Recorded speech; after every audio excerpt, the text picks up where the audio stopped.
So I get this question asked a lot. If I do a chrome delete Haywood, how long will it last? So we did this car just a little over a year ago. This car has 15,000 miles on it. So what I'm gonna do is I'm gonna walk around the chrome deleted areas like the windows, the door handles, the mirrors, the fender badges, and just show you guys how it has fared after a year. All right, so we'll start with the fender badges. So this is on the driver's side, as you guys can see.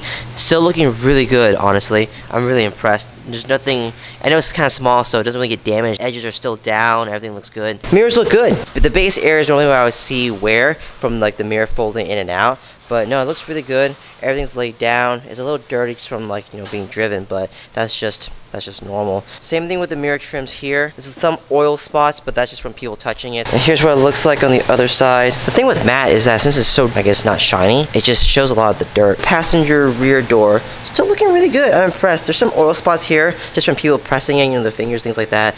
But a quick detail spray should be able to remove that, so nothing serious. Same thing with this one as well. You can just kind of see where like the really highly touched areas, like this part here, it's a little bit shinier because of oil. And we also did the badges in the front and the rear. One of the concerns with badges is that since, especially this one, since it's in the front, is, you know, after a while rocks can hit it, it can chip it, can damage it, and then eventually chrome might show through. But man, it still looks really good. There's no damage on it whatsoever. Hopefully this gives you an idea what to expect.